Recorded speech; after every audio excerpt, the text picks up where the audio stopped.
I think many found me provocative and also troublesome because I wouldn't bow my head. I think Nigel, Le Pen, Orban, Meloni, they've all been through the same. They've all, so every leader of every political party that's Eurosceptic. I remember one of them actually told me to jump out the window because of my views on migration. Denmark is an open country that should respectfully invite people, but also expect that these people being invited respect Denmark. Funnily enough, the left has been the less tolerant when it comes to meeting people with other views in this matter. If you are found with child pornography in the streets of Denmark, you can have maximum 1 year in prison. Now, if you are dishonest with the Quran or any other religious, you can be put 2 years in prison. I mean, yeah, I think it speaks for itself. For half a year, I was out of politics. I had to step down from my works and everything. I was It had the desired effect. Oh yeah. I was totally out. The question is, how big will the scars be until countries really face the realities that the dominant culture of a country must be the Judeo-Christian one that has been the leading one since the Roman Empire collapsed. Information covered up, censorship, corruption. The mainstream media have proven itself to be untrustworthy. I'm here to give a platform for debate, for truth, for open discussion. I'm introducing you to my podcast, Silenced with Tommy Robinson. Who exactly is Tommy Robinson, or Stephen Yaxley-Lennon? With the English Defence League, the EDL. The problem is with Islamic The integration. English far-right Islamophobic activists. Since then, there's been organised protests across the country in London, Manchester, Leeds. People in their thousands are marching for Robinson's release. There is no such thing in this country as a Muslim. Free Tommy Robinson! Morten Messerschmidt is a Danish politician and since 2022, leader of the Danish People's Party. For the 2014 European Parliament election, he was elected a member of the European Parliament for Denmark with close to 500,000 votes, the highest number of personal votes ever cast at a Danish election. With a strong focus on welfare for Danish citizens, immigration, national culture and opposition to the European Union, Morten Messerschmidt has faced a lot of pushback from the media and accusations of fraud and falsifying documents. He continues to fight hard for what he believes is best for the Danish people and Denmark's future. I am in Denmark's Parliament. I am here for my latest episode of Silenced, my podcast, and I am with Morten Messerschmidt. Morten?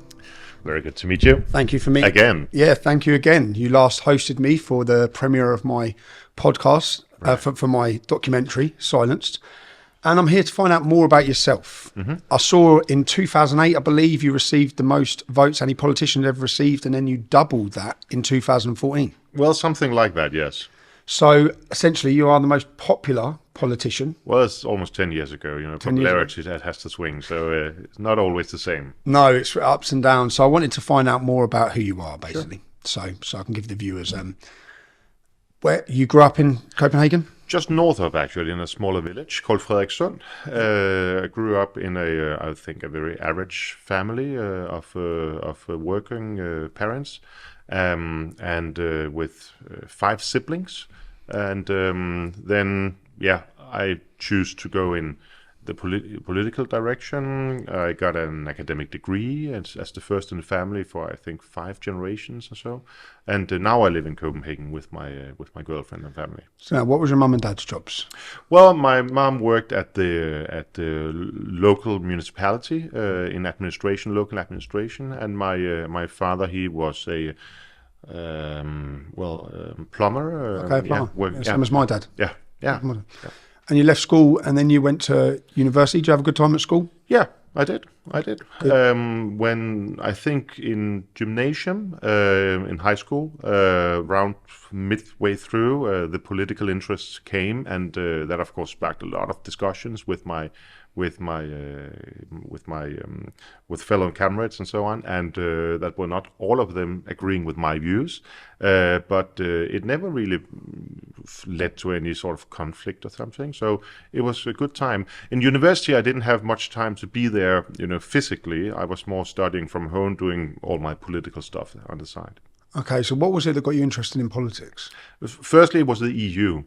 I'm born in 1980, so around 92 we had the referendum on the Maastricht Treaty, and I felt that it was a bad thing for Denmark, and luckily we had this referendum where I think 52% of the Danes voted no, and that really sparked my political interest. And then shortly after, Danish People's Party was founded, and of course focused on many issues, among one EU criticism of migration from the Muslim world, and other issues. But those were in the beginning what I focused on.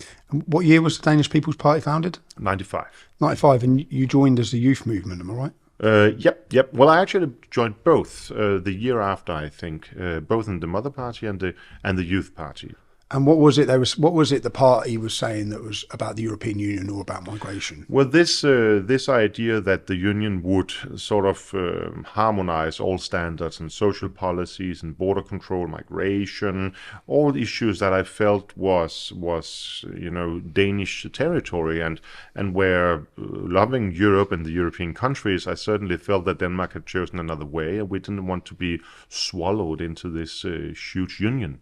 So it was on these issues. Animal welfare, I remember, was a crucial thing back then, where the standards certainly in Spain and other countries were quite different from what we were used to in Denmark. That would be harmonized by the Maastricht Treaty. So as a young guy here, 12, 13 years old, that was the issues that I felt most. What was the Maastricht Treaty? Can you explain that? Yeah, the Maastricht Treaty was when now we call it the EU, but there was a time when we called it the EEC, and it was a common market where independent states went together in order to do commerce together. And then in 92, after the Berlin Wall fell and all these things happened, there was a very strong driver to create a real union where we should have the union citizenship. We couldn't have the national border control and things like that. And that was all formalized in the Maastricht Treaty, also founding the euro as a currency of this union and building up to having a president and stuff like that. Okay, and from your early involvement in these sort of politics, was it easy? Or did you come under attack? Was it something you could openly talk about? The funny thing is, my mom was actually agreeing with me, but because she was a member of the Socialist People's Party, that was also Eurocritical at the time. They are not now; they're totally federalist now. But back then, they were against the Maastricht Treaty. So even though I was more center-right, we could agree on this matter. And the other pupils and my friends and stuff, they just felt it was fun to have a guy that would interest in politics. But the funny thing was the strongest reaction were among my teachers, especially in gymnasium high school, where I remember the first year when I wasn't really, declared politically interested. I wasn't a member of party. I had the best relationship with many of my teachers, but when I sort of came out of the closet and said that I would be a member of Danish People's Party, some of them wouldn't even talk to me. Your school teachers? Oh, yeah. How old was you at this time? I was like 16, 17. 16, 17? Yeah, I remember one of them actually told me to jump out the window because of my views on migration. Wow. Yeah. And what were your views on migration? Well, that Denmark is an open country that should respectfully invite people, but also expect that these people being invited respect Denmark. And we could, at this point already, it's like, what was that, 25 years ago now, we could openly see that the migration from, in particular, the Muslim world was leading to many conflicts and problems in integration, labor market, crime, stuff like that, things that have just, been building on and being even worse today. At that time, we could see it, and I was quite outspoken about this, that we needed to limit the migration, if not even stop it from this part of the world. And your teacher thought you should jump out the window for that. Yeah, it's just one example that I remember, that he wouldn't listen to these xenophobic views. And so this is going back 25 years, and you'd say, so the education system 25 years ago was already under the influence I of... wouldn't say that the education system as such, but certainly many of the teachers, they were left-leaning. I think they still are today. And funnily enough, the left has been the less tolerant when it comes to meeting people with other views on this matter. And having debates or discussions about it. Yeah, no, they wouldn't even debate it. They were just, they were just turning their backs. So this was at university, and then you left university? I went to university, yeah, and while I was studying the law, I became member of parliament in 2005, which was the reason why my studies prolonged. How old was you then? I was 24. So you become a member of parliament at 24 years old? Yeah. I wouldn't recommend that. Wouldn't you? No, because firstly, I think for a politician, it's good to have your life under control, find out who you are, get your education, get a job, get life experience. Exactly. When I listen to some of the speeches I gave when I was 24, it's not all of them I would redo today. Yeah. So I think just as a piece of advice for many that want into politics in a young age, take it easy. You'll manage, but get some experience in life first. And then, of course, it took me way too long to get my education done. I didn't end until in 2009. So it's sharing time between work in parliament and then studying. And what about I've read online about you face some problems from courts during this time. Oh yeah, it's true. It began already before I got into politics, when we had in the youth movement back in 2001, we made a poster saying that there would be some severe consequences if we didn't stop the migration from the Muslim world, and for that we were convicted back then. You were convicted for making a poster. Oh yeah, we were. Two weeks of suspended jail in the youth movement back then.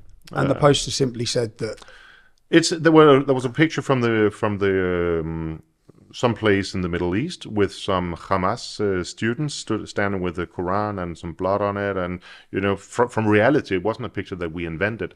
And then there was a picture of some Danish young girls. At this time, we had huge problems with mass rapes in Denmark of young Danish girls, and that was a big thing in the media. So it was logical for a youth movement that wanted to make a statement in this debate to make this contrast.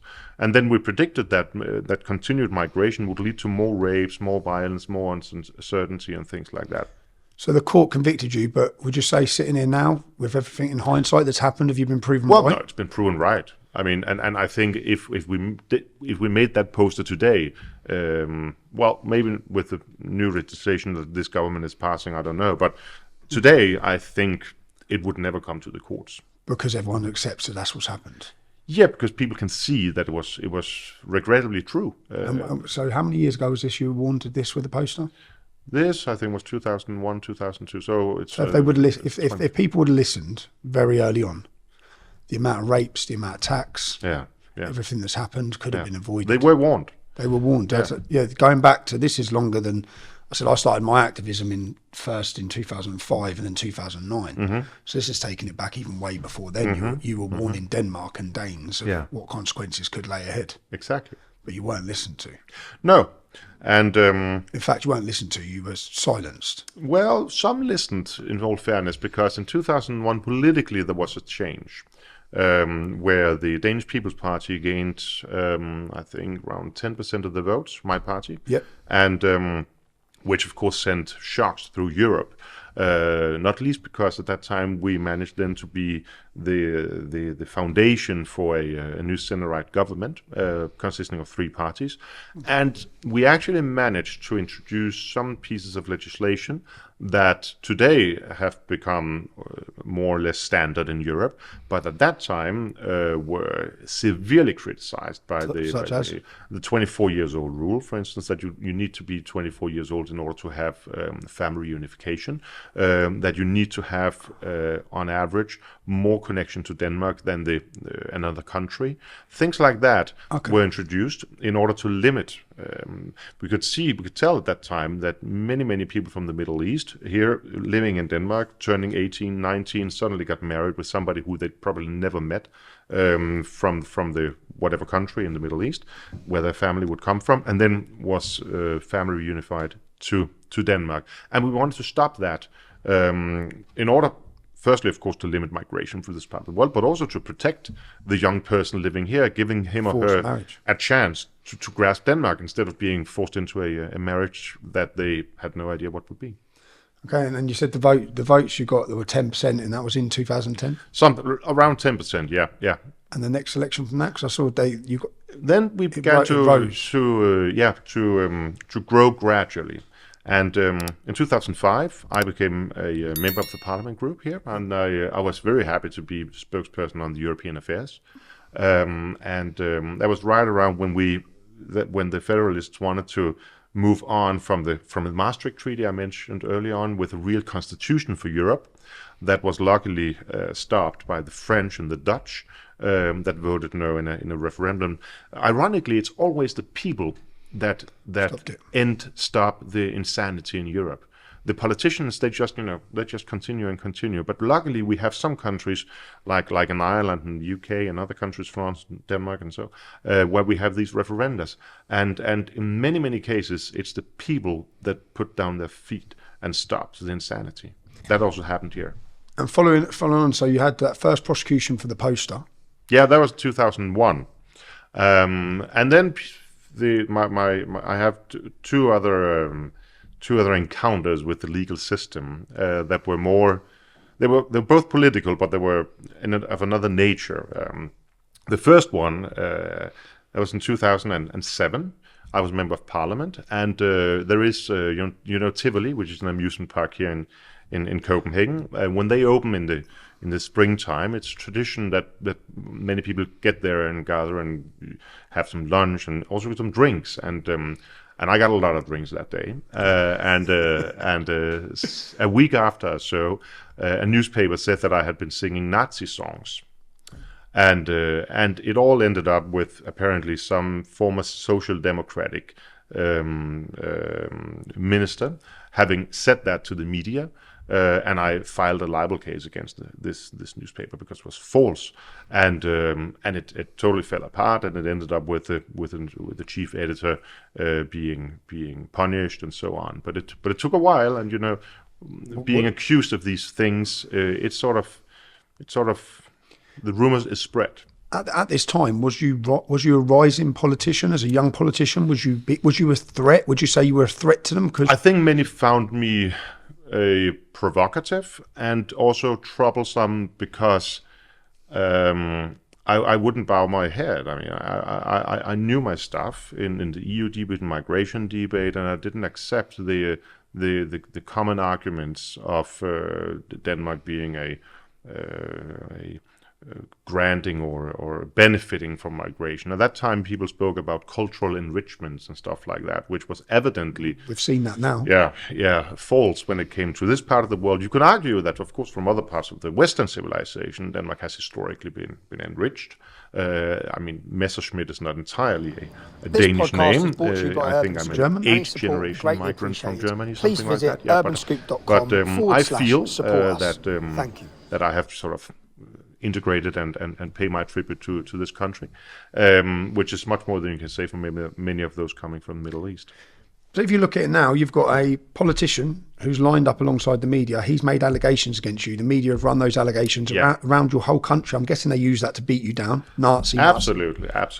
Nazi. It was on the front page of so many medias this summer, and it took a while. It took a year and a half. And there was no truth in it. And then absolutely it's been proven there's no truth, but the damage is done. Yeah. But the good thing was, at that night when we were having drinks and so on, I met my future girlfriend, and we're still together. So in the country of Hans Christian Andersen, something good has to come even out of bad times. Okay, and is that now your partner, your wife? Oh yeah. We've been together for more than 16 years. 16 years since that day. Yeah. Okay, and what does she do? Has she felt pressured from what you do? Oh yeah. It's actually interesting because she's an actress, an artist. She is. she's a cabaret singer, which might give you some different connotations, Dutch which is folk, different, yes. but in a traditional way. In Danish. Yeah. Where we have north of Copenhagen another amusement park, not being Tivoli, but something equivalent. And her family has been there with roller coasters and stuff for 110 years. And among these things they run is a cabaret, and she's on the stage there. And so she has many friends in the cultural environment and so on. And many of them, of course, many of those reacted very, very negatively back then when we got together. But she was very clear. Was it very negative back then because of what the media was saying about you? No, just in general, okay. that she could be with me, a center-right Euro and Islam critical politician. So their friendships stopped immediately, and she was very cool about it because she said that if they couldn't sort of see through me and see her, and it was her judgment, then they weren't real friends. Wow.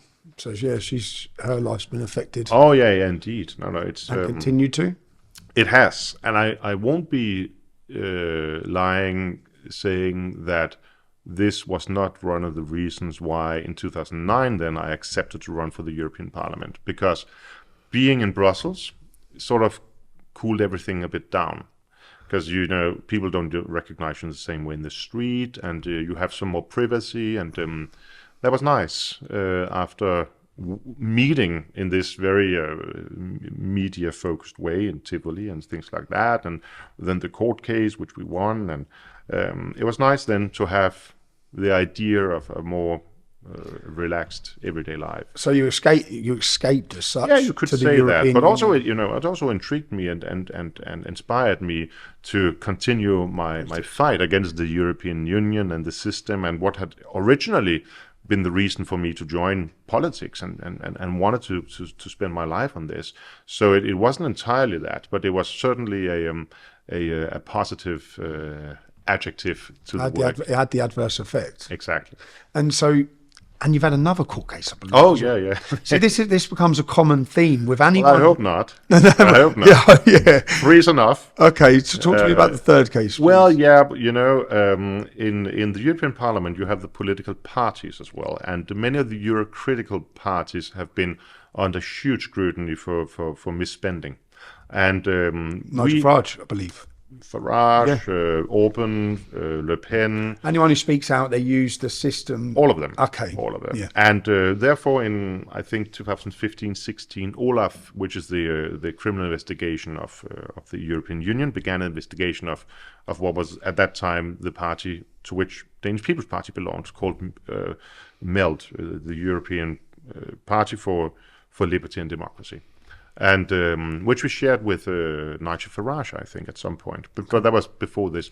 Anyway, they come up with this accusation that we had a meeting in Denmark, which had costed, I think, 14,000 euros, and that EU hadn't played a sufficiently dominant role in this meeting, and that actually ended up at the court, and by that a farce began. Because firstly, at the civil at the city court, what do you call it? The first level. Yeah. I was convicted. Half a year of suspended jail. And what would they have labelled that offence as fraud? Fraud, yeah, okay. yes, because they said that the money fraudulently receiving money. Yeah, it had been a meeting that was entirely domestic politics, not EU. And therefore I was. So they said you were using EU funds to deal with Danish People's Party politics. Okay. Exactly. Then it came up that the judge, he was an outspoken critic of Danish People's Party and me, and good people that were fast on the internet found huge, tracks of discussions where he'd been contributing his views on me, my person, my party. You personally? Oh yes, there was a very, very colorful debate about which mental disease I might be struggling with because of my views on EU and stuff like that, where he had been contributing. So it's a very politicised judge. Oh yeah. So we took this to the district court, to the next level, so to speak, and they made the first judge annulled, and it was cancelled. So everything had to begin again. Was it cancelled then because he had a conflict of interest? Yeah, exactly. He had his own personal views and he allowed them to override the decision. He should have stepped down and let somebody, What year was this? Impartial. That was in 2021. 2021, yeah? Yeah. So last year then. Did the headlines, I'm guessing, again, the same as the previous Nazi headlines? The No, not Nazi. No, the previous ones. This was similar. just now. I was just a fraud, Yeah. And so it all began again last year, in December 2022, and then at this time they stood up with 5 judges just to make sure that there wouldn't be any problem on personal interests and stuff like that, and I was totally acquitted with 5 judges to 0. So and then afterwards the prosecutor chose not to take it any further to appeal exactly, and I was totally cleaned, or what do you say? Yeah, exonerated. But for 4 years, 7 years from the start. For 7 years, you had cases hanging over you, and the media running the smears. The media played a huge role in this. Actually, I think if the EU system hadn't been leaking all these details and all these materials to the media, it would never have become a court case, because the prosecutor was under huge pressure. I mean, when the media for so many years have been building up that there is a case and this politician has been a fraud and spent money wrongly and so on, even the prosecutor and the public system, if they had not been taking this to the court, then they had to explain why all the media were wrong. And I think for them, it was just the easy way out then to try to play it. They were then lucky to get an impartial judge that would just look for the reason to convict me in the first place. And then when we got to the real court case, it showed up that there was nothing. Was that, can I ask, going through those years, 7 years of court, was it pressurizing? Oh yeah.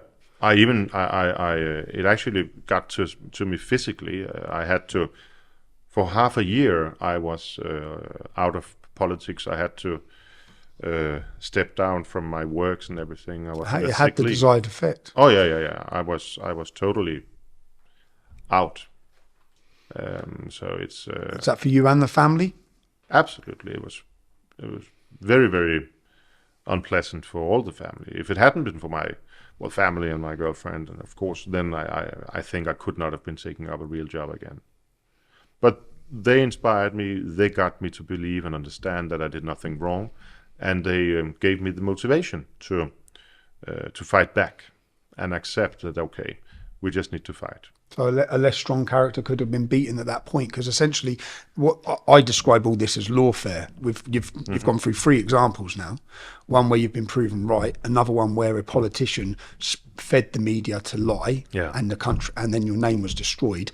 And then secondly, it seems like media pressure, again, nothing to do with justice or the law. Absolutely. Media pressure. And all because, what would you say the reason for this was? I'd say they see you as a threat because you're a charismatic leader. That's what. But what would you say?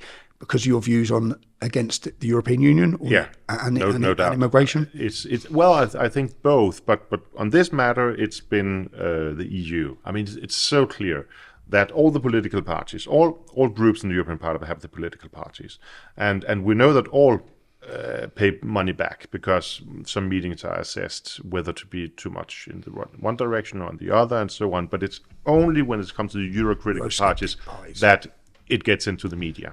And I mean, it's so openly what they're doing. It's so evident what they're doing that it's undeniable in my view. Do you see similarities here with what's happened to you with any other of the Eurosceptic politicians that you've dealt with in Europe? I think Nigel, Le Pen, Orban, Meloni, they've all been through the same. They've all, so every leader of every political party that's Eurosceptic. And that's, even though that you might be acquitted and it ends up with, okay, there was nothing really in it, or enough of these cases still brings to an image where the average voter, being not entirely down in every detail, say, all right, okay, he might be in some way crooked. He just got off the hook in some way. So that's why I answered your question, the first question, as I did, because I might, 10 years ago, have been the one getting most votes. But, with all this... Okay. So 10 years ago, you get the most votes. Yeah. Since then, you're labelled and smeared by media continuously. Exactly. People who Google your name, like anyone can Google your name, and you'll read all of the first thing. It's still all there. Yeah, exactly. So it's damage is done. It is, and you're still fighting that. Yeah, but we are. That's I think the important thing, that we are fighting, and we will always be doing so. So this is a travel getting back on the track, and we are actually doing well for the party now. You're doing well again now. Oh, we are. Because would you say the party, when Angela Merkel opened up the borders, which was what, 2015? 15, yeah. When she opened up the borders, at that time in Denmark, where were the Danish People's Party? Well, that was a defining moment, because Danish People's Party was the biggest center-right party at the time. We had a center-right government being supported by my party. I was in Brussels, though, but the leadership here was very influential. And, to be frank, at this moment in history, failed.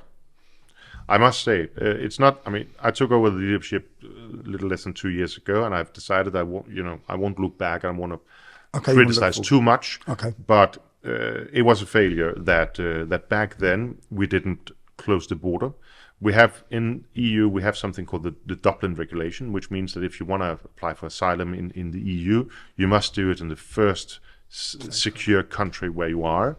All these people were in Germany, and they should have not been let into Denmark. But sadly, I think between 14 and 50,000 Syrians were accepted into Denmark, and many of them still here. And now, of course, fighting to stay, even though that for most of them it will be perfectly safe to return to Syria. Okay, so but that was before your leadership. You're now the leader. It was, of the Danish People's and that's Party. been one of the big things. I think it very often is that when you get a new leadership, to redefine what is the project, and also to say, okay, which failures have been committed in the past, and confirm for the voters that we have learned from this. This led to a split of Danish People's Party, where the previous leadership went into a new party, a more liberal party. Along with the Liberal Minister of Migration at that time, who was in charge when so in that sense you could say that Would you say the party was infiltrated? Not infiltrated. It was.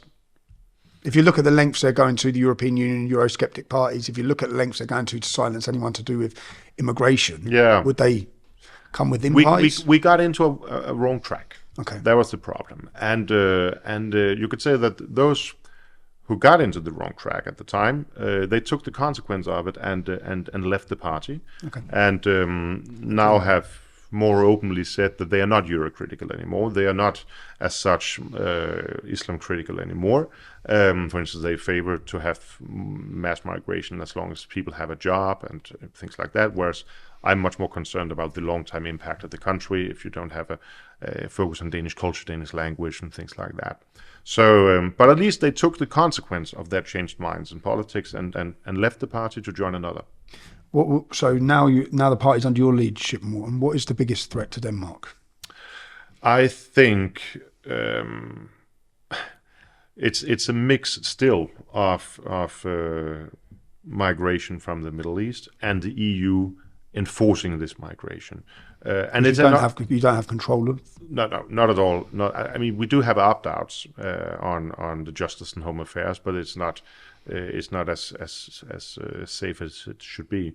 For instance, we need still to apply gradually in order to have our border control, whereas the UK, for instance, has a more clear possibility. You don't really use it, but you do have an opportunity. Since Brexit? Well, actually, also before, but still, I think it's evident that the UK government doesn't do anything enough in order to protect your borders. But I mean, that's your area.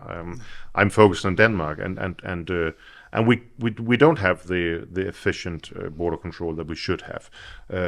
We also have many holes now in our National Migration Act because of EU regulation that should never have applied to Denmark, because we have our opt-out back from the Maastricht Treaty.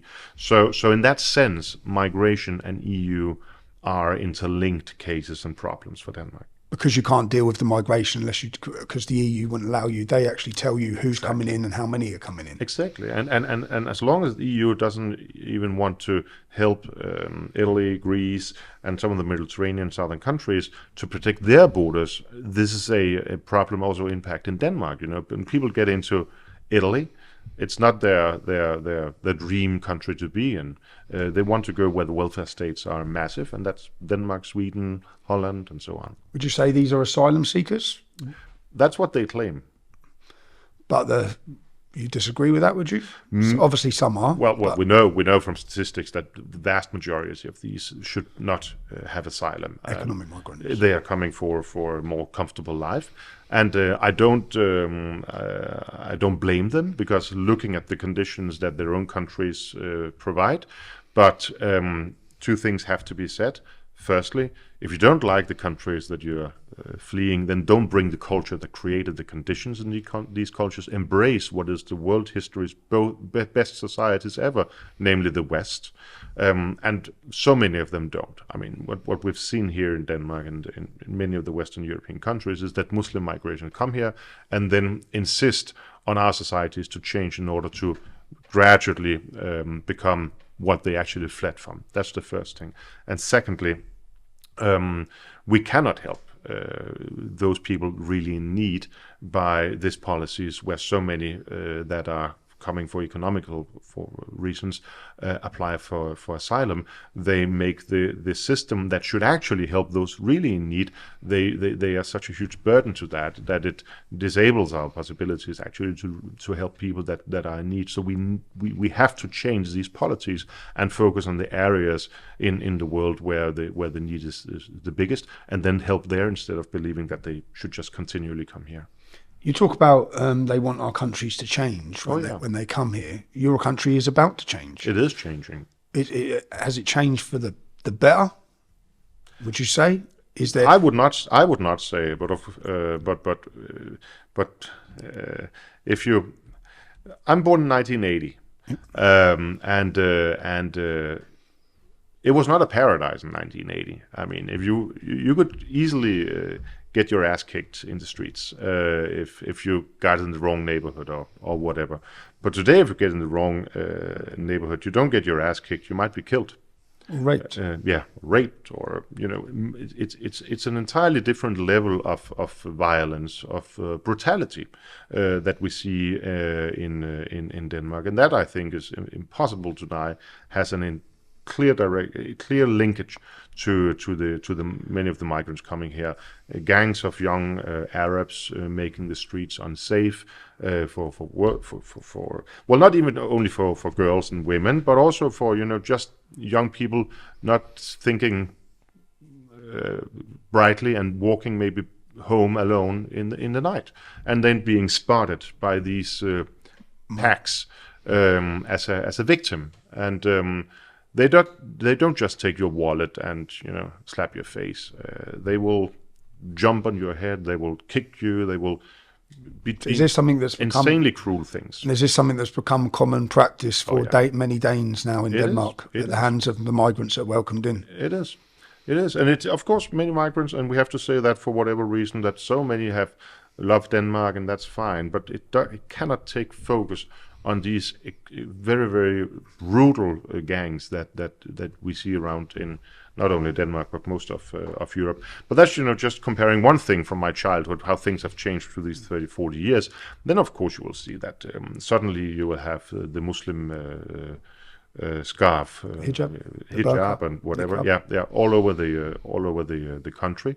That impacts, of course, the behavior of many girls, because it sends a signal that only by wearing that you are clean, you are to be protected, you are to be cherished. This is to do with Islamic teachings, because many You there's have verses in the Quran. young girls not wearing the headscarf that will be spat at, or in other ways, bullied and things like that. That's happening now in Denmark. That's happening now in Denmark. We have parallel, informal Sharia courts where young people that, if they want to get divorced, if they have issues, will go there instead of going to the real courts that enforce the Danish law, things like that. So this is impacting the culture. And the victims there will actually be the Muslim girls. Who Will be the Muslim girls, yes. And again, who are born in Denmark. Exactly. And as I said before, I don't think you can find any place in world history where it would be better to be born than in the West around our time of birth. I mean, around now. The amount of equality, wealth, prosperity, possibilities, free education, things like that, it's second to none. Not only on the world surface today, but in world history.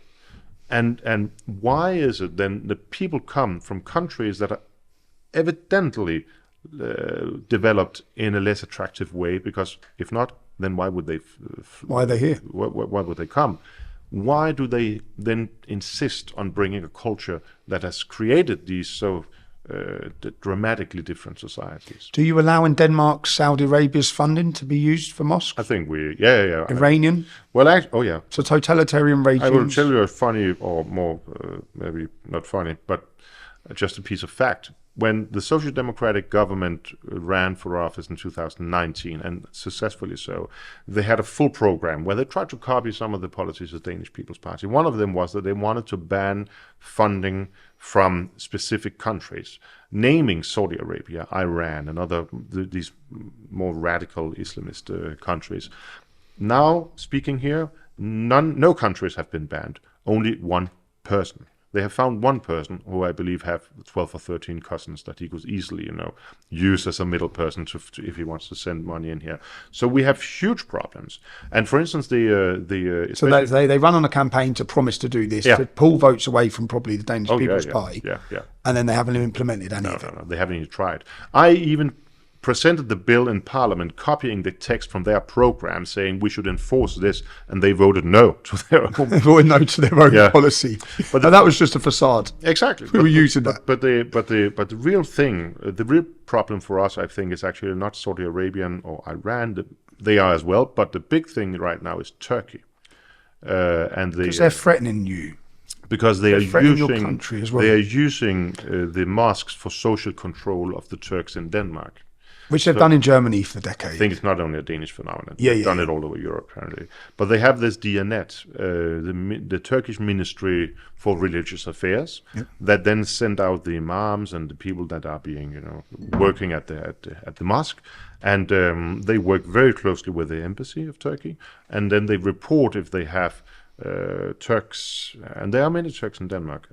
Many also very well integrated, and so if people are too well integrated or behave in a way that Erdogan doesn't like and things, then it's reported from the mosques to the embassy and then back to Constantinople. So he's running his own sort of policing force within Denmark. Absolutely.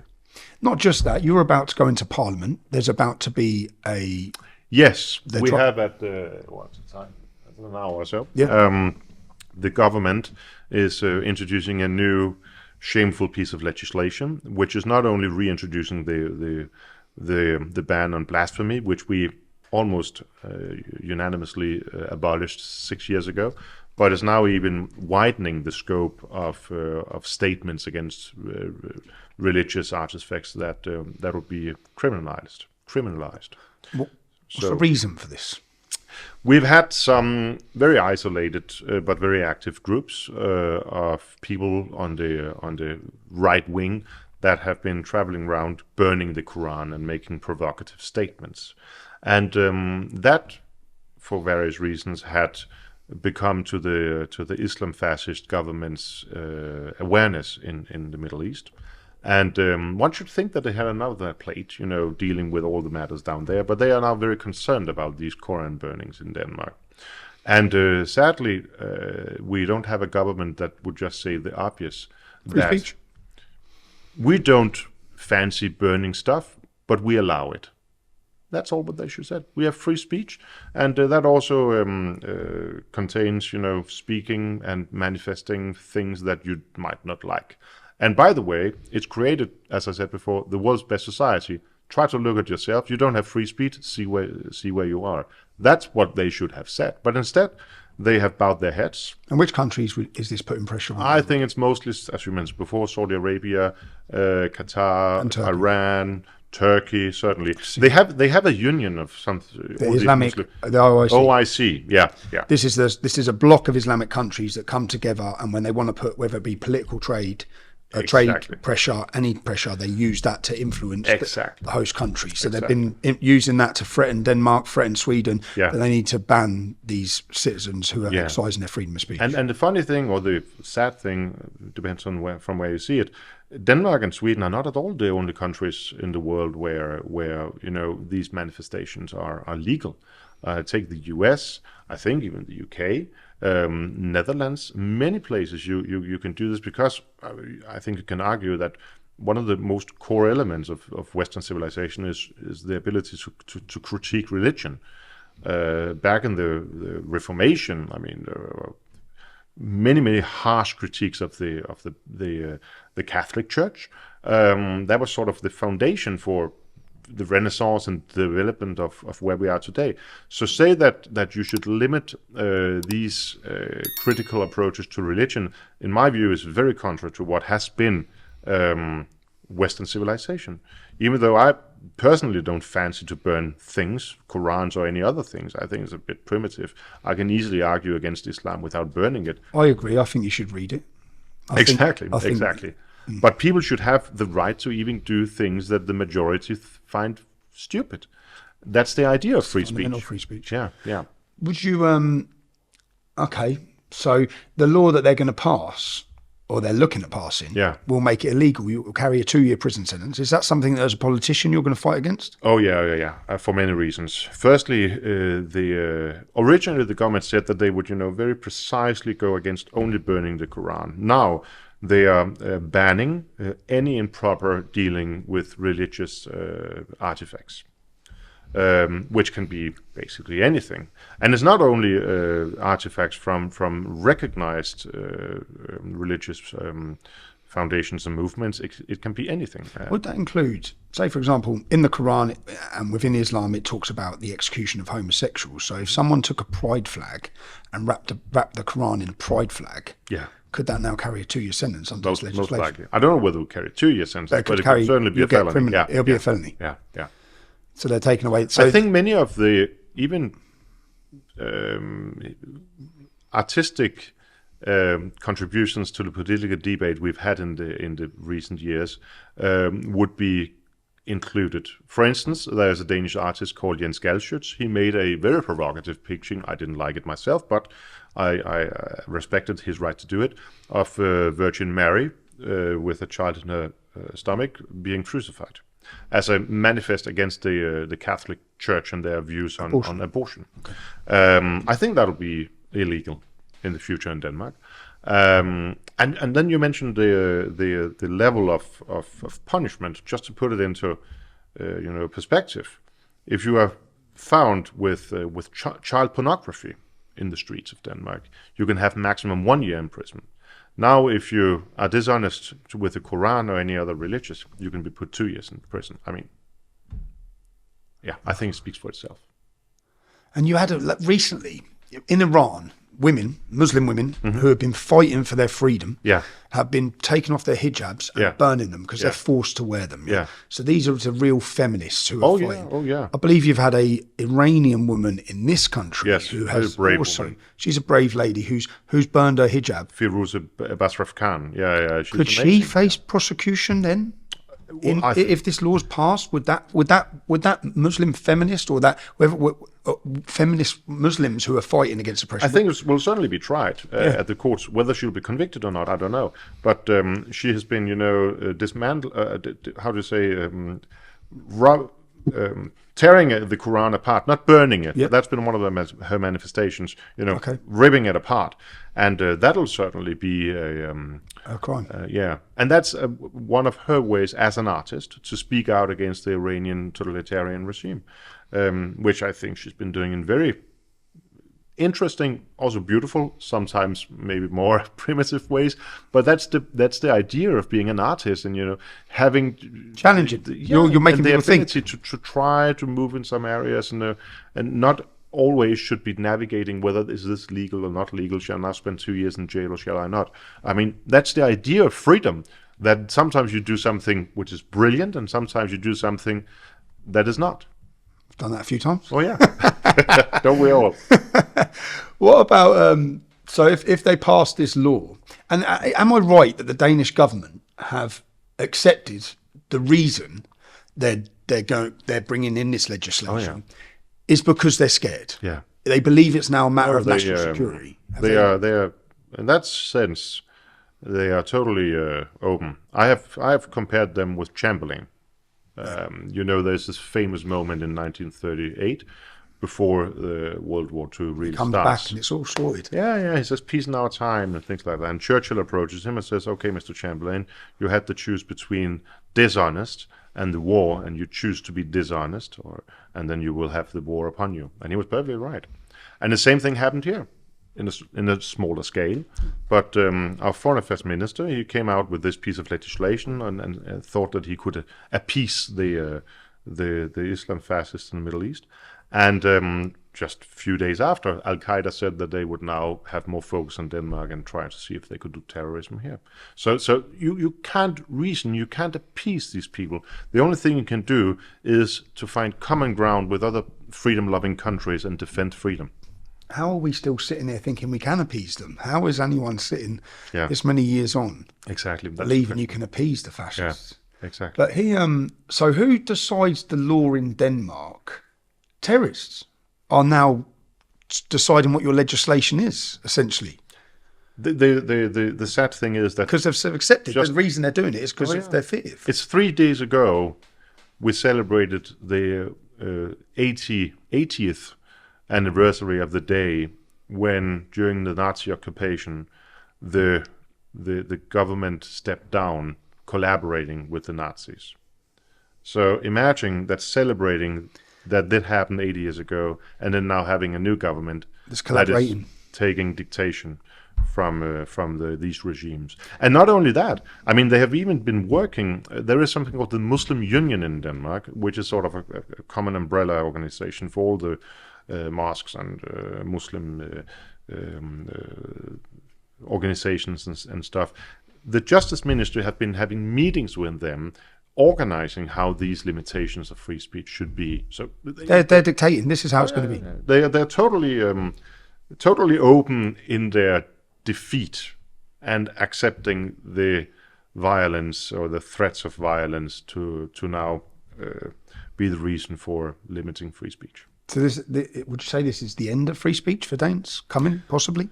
Was not the end of free speech in that sense, because but it's certainly a big attack against it. As I said, 2017, we almost unanimously in Parliament abolished the ban on blasphemy.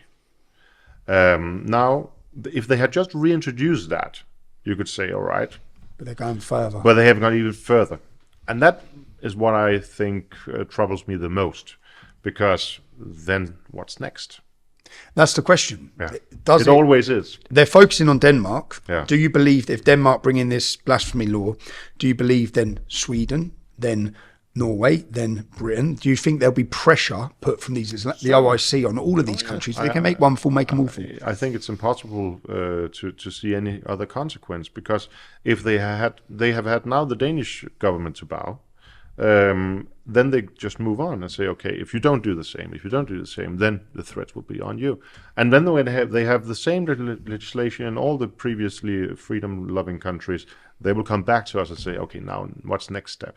I mean, these organizations have already said that there also needs to be a clear ban on the hijab insult, for instance, which we don't really know will be a part of this criticism of the hijab. Yeah, or burning it or whatever, okay. like the Iranians, like the women Iranians are doing. Yeah, so it's certainly never stopping here, and that I think is a learning from Chamberlain and Hitler.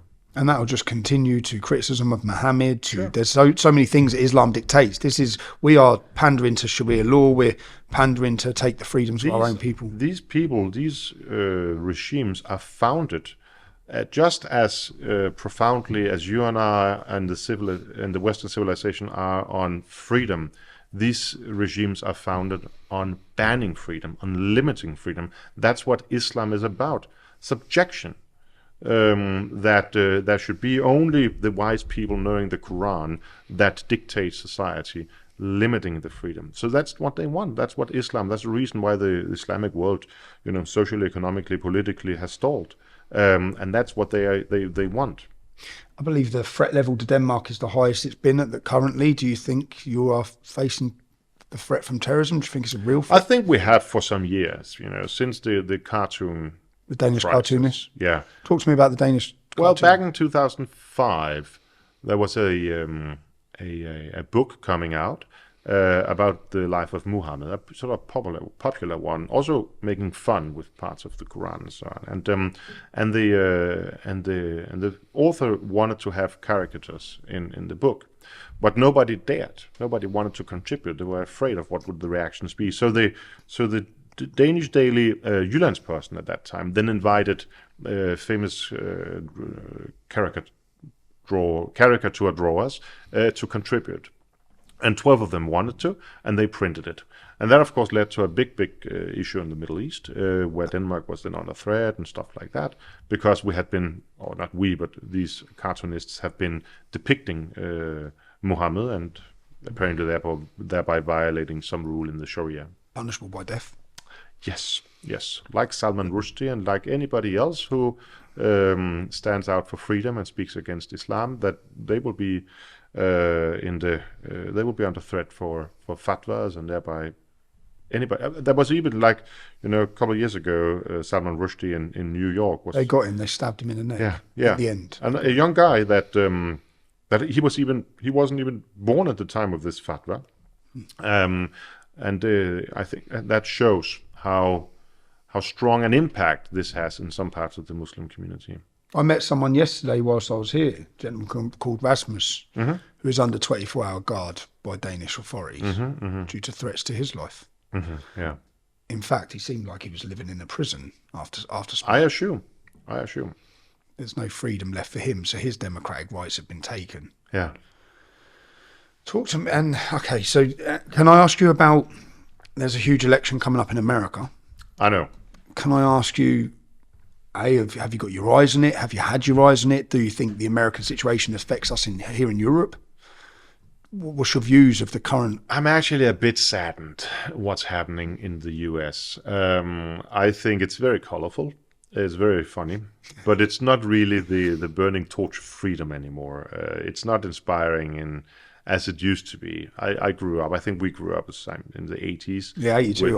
With Reagan, and then afterwards with Clinton, and it's difficult to compare, I think, European and U.S. policies. It's two very different systems. But now, even though I think Trump is funny and in his way addressing some of the issues that I think should be addressed, but doing it in a way that might not be the best way. And then Biden on the other side. I mean, they are polarizing, both of them.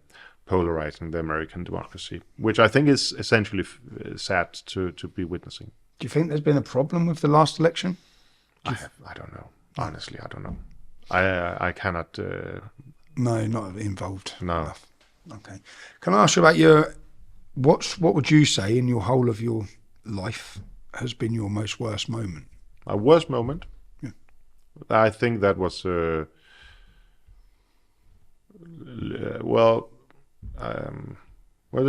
I have two. The one, losing my sister. She was killed by her boyfriend, and that happened 4 years ago. 4 years ago. Yeah. How old was your sister, if you don't mind me asking? She was 31. Yeah, and left 4 children. That is now with us in the family. With yourself? Not with me, with my mom, with our common mom. Okay. Yeah. And so that was a very, very dark moment, of course. How old were her children? Sorry? How old were her children? They are 3, 4, 12 and 15. Oh, wow. So it's a big span. And that, of course, it impacted the entire family gravely. I was a big brother. I am the big brother of 6. Oh, you're the eldest of 6? I am, yeah. So that was probably the darkest moment. Another, and that's why I say 2, is that almost 10 years ago, my girlfriend's youngest daughter, she has 2 daughters from previous relationship, was in a car crash and had a severe brain trauma. And she's living and she's doing well, but she is not the same person anymore. And and this having a young person that you love in your life, and then just seeing them severely handicapped and changed physically and mentally, and still having them in your life as a person you love as a child, that's also a very rough thing to watch. Yeah. So these 2 episodes, I would say. And that must have been a hell of a... So to deal with that, because I understand the pressures of talking about the issues we talk about, but to have those 2 experiences go on in your politics, life. I could, if the day when I get fed up, I can, with good conscience, say, now I'm going to do something different. I've done my share. You've done enough. Yeah, I think I could do that. I'm not at all there now, but and then leave it to somebody else. But these things, when some you love, some in your family, get taken away from you in brutal ways, in unexpected ways, impacting not only their lives but many people's lives, you can't escape from that. You can't just say, I'll choose another path. So these are the real things that you need to deal with in your heart. And Can I ask what happened with your sister? Yeah, my sister, she was born in 8 years after me. She was my first little sister, and she. What's her name? Line. Lena. And where I, from the very beginning, was very engaged and had a lot of energy and stuff, she was more introvert. She had a more difficult time in school, difficult getting friends, things like that. And so when she got out of school, she didn't get, the friends nor the boyfriends that would be the best. Yep. And she got 2 kids with 2 different guys. Didn't work out. And then she met this guy, and she was really insisting to show that this time was right. This time she could make it work, be a real family and stuff. And they got 2 kids, in a very short time period between them. And we didn't know that he was violent against her. And she was too proud to say, because it was, again, another failure for her, I think. And then one night, in November 2019, she told him that she wanted to leave him. And he stabbed her with a kitchen knife. And then he took his car after having killed her and drove to his ex-girlfriend and also killed her. So he killed 2 girls in that night and made 5 children orphans. So the 4 kids, so the children lost their mum and their dad. Yeah. And not just that, they have to live with the fact that that's their dad. Yeah. He's now in prison, of course, for life. Life, as in never will be released? Well, we hope not. There was also a fight in the courts. I just didn't want to mention before because it's something different. But first time he got a jail time limited to 16 years, which means he will get out around 10 years after. He'll get out after 10 years after stabbing? Yeah. That was the first. And then we appealed. And then he got lifetime, which means he will be there at least for 16 years. And that's, for me, life should be life after doing this. But what for us has been important is that he at least will be there until all the children are adults, are 18. So, but... is that something you'd fight for now as a politician? Absolutely. To fight for the fact that anyone who takes... I even presented the bill down in Parliament that if you are a double killer, You should never get out of prison. Ever? Yeah, it was not passed. And did he stabbed your sister, and then he broke into his ex-girlfriends and stabbed them both? Yeah, killed them both. So that was recent. Yeah, it's 4 years ago. Okay, I'm so sorry. Yeah, thank you. So, but the good thing is that the kids are doing well. They are, of course, scars, luckily only on the soul, but they're doing good.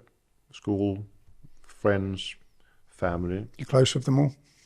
Yeah, That's as good. close as you could be with teenagers. Of course.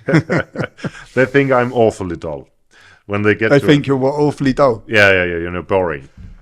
Really, you're the leader of Danish People's Party. They You're always couldn't care. flamboyant for politics. They couldn't care less. They no. When they come, they visit us in weekends and stuff, and I say, okay, shoot, what museum would you like to go to? And what they just want to sit with their iPads, or maybe they want to go to Tivoli or the amusement park and stuff. Of course, but no, but it's fine. I love them all, of course, and I miss my sister, but I'm glad to have them more in my life. Yeah, to have part of her. Yeah. What do you see as then just where we're at now in Europe? Why would you say, with everything that's happened across Europe, with terrorism, with the threats, with violence, with the rapes, which we've seen common across the UK from Muslim gangs, why would you say our borders are still open in such a way? What's the purpose of that? It's not good for Europe. We know that. Any basic person can look and think, this isn't good. What's the reason that our borders are being kept open? I think there are many, or there are at least some. Yep. Firstly, of course, you have some that are just ignorant and think that a culture of a country is not impacted, and they don't see the catastrophic consequences that you and I see. Maybe they live in comfortable homes, in comfortable areas, with comfortable lives, and are not faced with this, the realities as we have talked about, because they are indeed, in some parts of the countries where many people maybe have less income, lower incomes and things like that.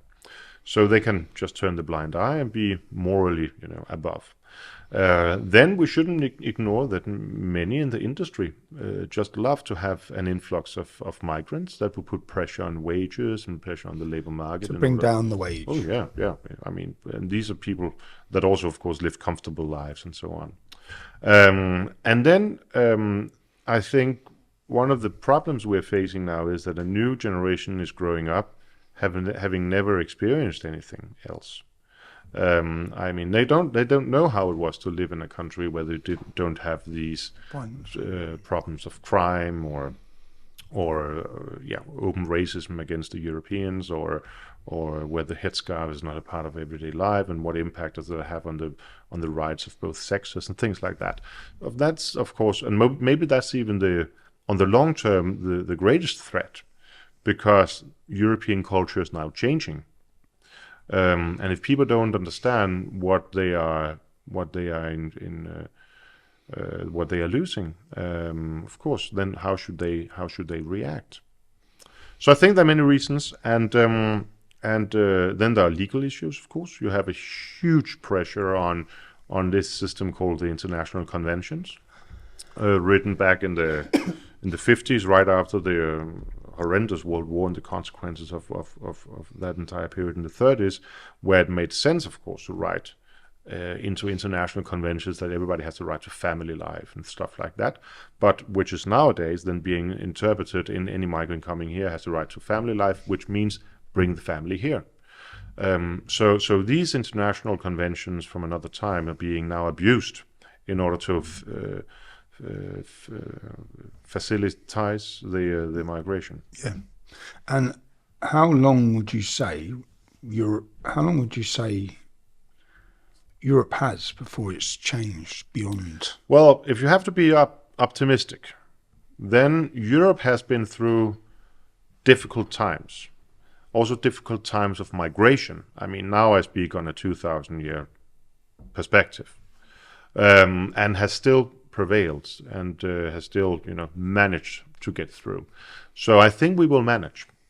But the question is, how big will the scars be until countries really face the realities that if you want the best societies also in the future, the best universities, the best possibilities, wealth and stuff like that, equality of the sexes, all these issues, fundamental liberal societies, then the dominant culture of a country must be the Judeo-Christian one that has been the leading one since the Roman Empire collapsed 1600 years ago, and that I think is gradually becoming recognized, even in some of the older parties.